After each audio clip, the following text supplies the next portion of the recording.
I can't believe that I made it to the podium. I appreciate that you honor the fact that I'm a woman. I'm also a woman of childbearing age. How many of you are parenting or grandparenting little ones right now through the winter? Okay. Little ones, my foot, we've affectionately renamed them the vectors of illness. The stomach bugs have been unstoppable this year, and every time one of my kids threw up on me, I kept looking at the NOFA-Vermont date on the calendar and just hoping I could just figure out a way. Everyone has these iPod things, and I thought, well, I wonder if they have some way to schedule incubation periods so that I can make it up. Thankfully, knock on wood, we've been given a window of vitality. If you see my kids around, you can let your kids play with my kids. It's all right, I hope. But I can honestly say that after what we've been going through, it's really a pleasure to be up here because this is where it's calm and quiet for a little while. Let's see if we can get started. If everything's working. There we go. You thought the puppets were cool. You haven't met what my husband could do on PowerPoint. Yeah, just for giggles. I know what it is. You make a cow float across the screen, and NOFA people just love it.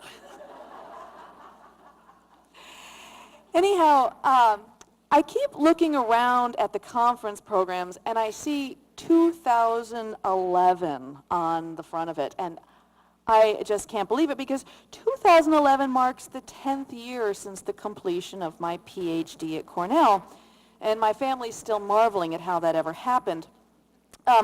You see, I was actually rejected from Cornell 3 times.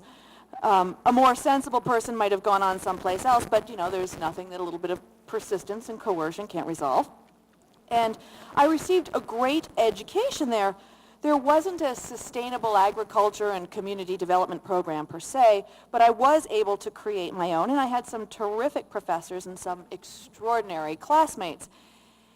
As each of them had their degrees conferred upon them, they all went on to great things. They taught in prestigious programs, they ran well-respected organizations, and I, on the other hand, wasn't quite on the same path.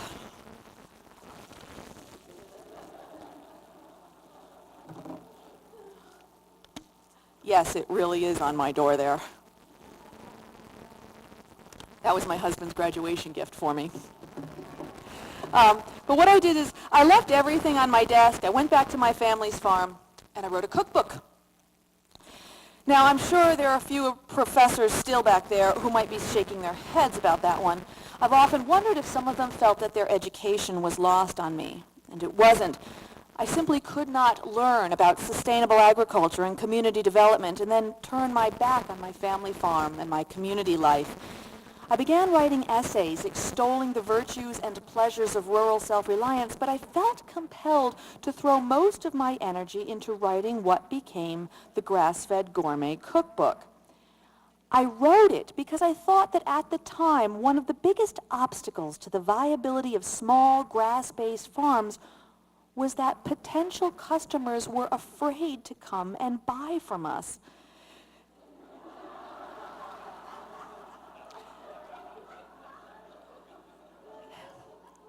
Too many people have been there before. 40 years of this, right? 40 years. And it's a radically different experience than what people have known in the grocery store. And I felt that they were also intimidated about cooking the products because they looked and tasted quite different from factory farmed food.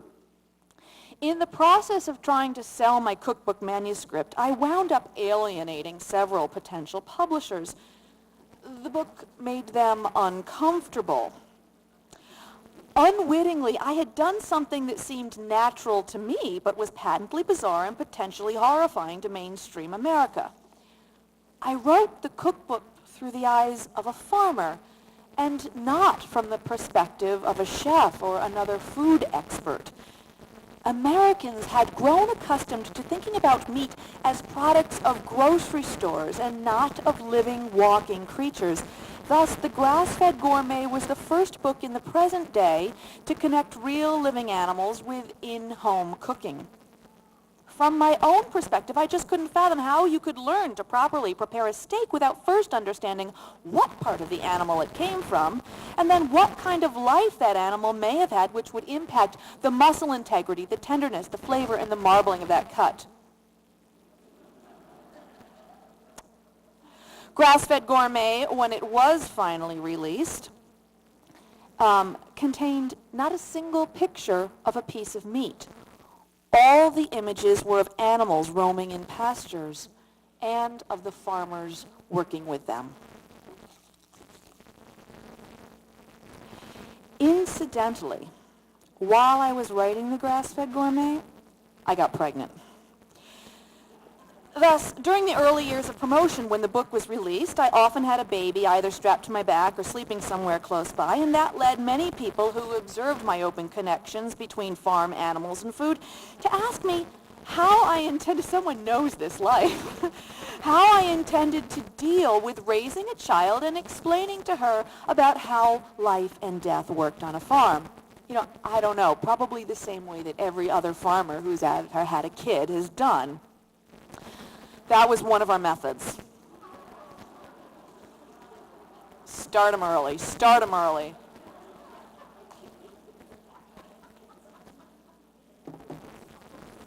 Okay. I had more polite answers, but it did force me to think about the issues more clearly.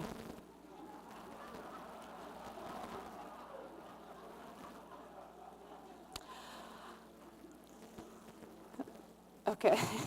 Ultimately, I did choose to be honest with my daughter from the very beginning. So when Saoirse was about 2, we were down at the farm and she was playing in the corner of the living room with a little plush toy lamb while one of my mother's friends was visiting. And I was fixing lunch when the friend came scrambling into the kitchen exclaiming, Shannon, your daughter has a toy knife and she's butchering our lamb. What is a good parent to do at a moment like this? I wanted to know if she was boning out the leg. A short time later, I realized that the Grass-Fed Gourmet had not fully answered all the questions about grass-fed meat, so I packed my family up and we went down to Argentina for a winter so that I could learn about grilling grass-fed meat. We came back, I began writing Farmer in the Grill, and as it happens, I got pregnant again.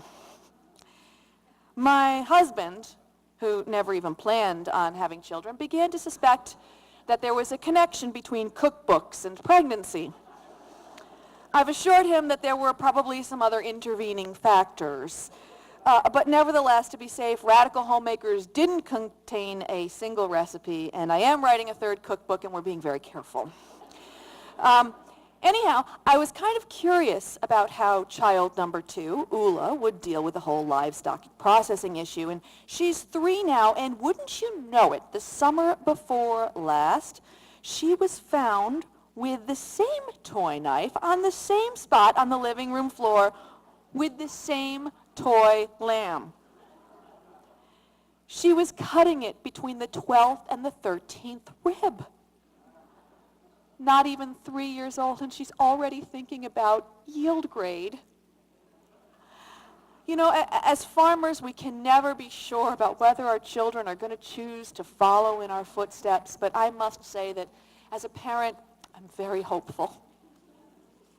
So while Ula was working on her butchering skills, Saoirse began taking a more active role in our daily farm life. And one way that she has been especially helpful is by giving farm tours on our sale days. A customer friend from New York City visited one afternoon in early June, and he later told me just how informative Saoirse's farm tour was. Just like up here in Vermont, by early June, the farm is a veritable paradise of baby animals. There are baby chicks in the brooder, baby lambs in the pastures, new piglets, and adorable baby calves in the front field.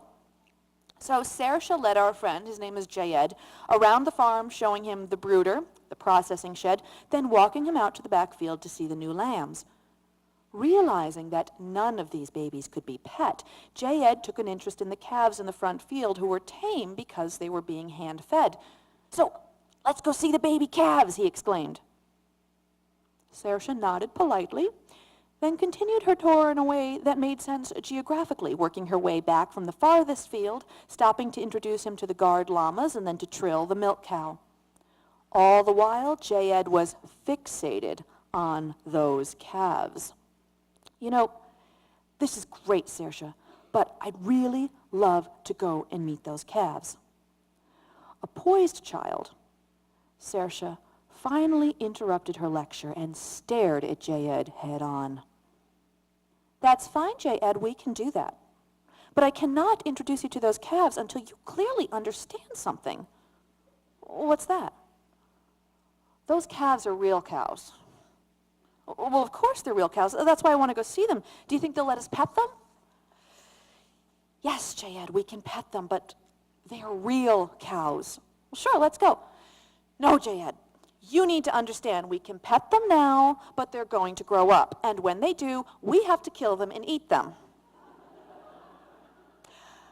I now have every faith that Saoirse will not let a single visitor leave Sapbush Hollow without giving them a complete understanding about the nature of our business. So obviously our open house days are a critical part about how we reach out to the world and try to share with folks about how real food is produced, especially real beef from real cattle.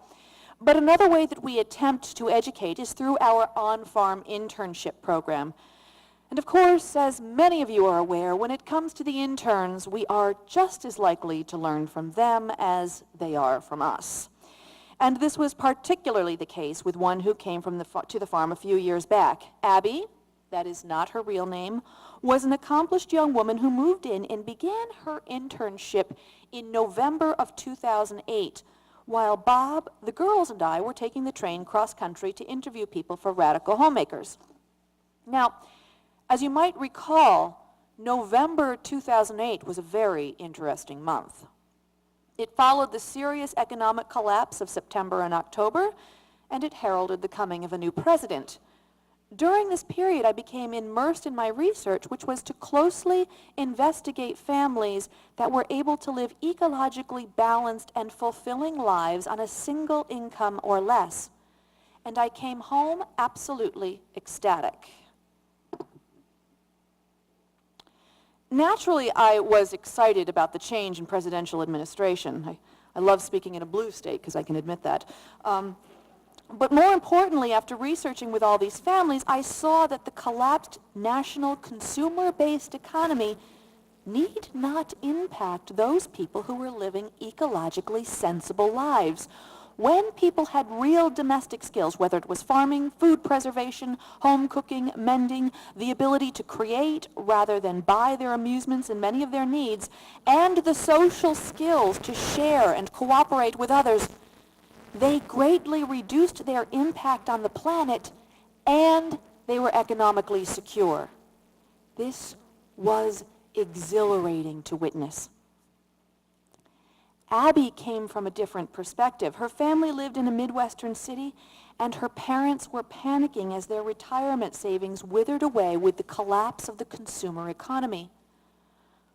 With my newfound optimism, Abby seemed to think that I lived in a fantasy world. I don't know where she would get an idea like that.